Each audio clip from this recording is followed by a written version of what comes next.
name's Charlene Mullen. I originally trained in print at Middlesex many years ago, and then after a couple of years out working I went back to Royal College and did illustration. Ended up working in fashion with doing a lot of work that was very illustrative based. I think it's really important with design to have an element of surprise and fun, and it's almost like a little secret.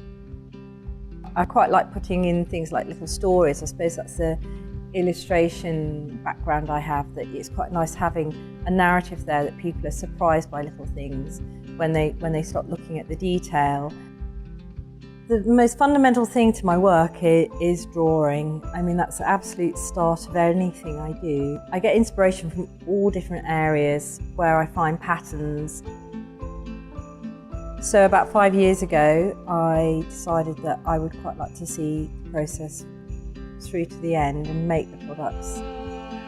Once I've drawn them out by hand, I can scan them in and then digitise them, so then I've got something to work with. So Royal Doulton approached me about a year ago and said, would I be interested in thinking about my textiles being used for a range of ceramics, which I thought was a really fantastic idea. Loved the idea.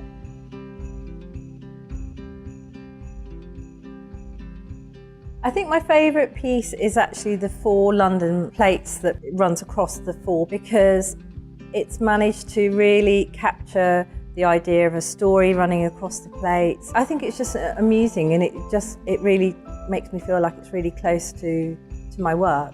We did some patterned mugs, and again I looked at the back stamps that Royal Doulton I've used in historically, like the lion, the fox, the swan, and I thought that was really nice to just have something that's like a little surprise inside the cup.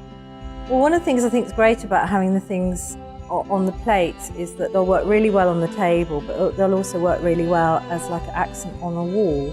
So it's like having a piece of art. Because my background up till now has mostly been textiles led, it was really exciting that Royal Doulton approached me about having those things put onto ceramics. It just seemed like a perfect medium to have all those mixtures of patterns and ceramics. It's been great working with Royal Doulton. You felt like it's been a real partnership from the beginning of how we translate my textiles onto ceramics.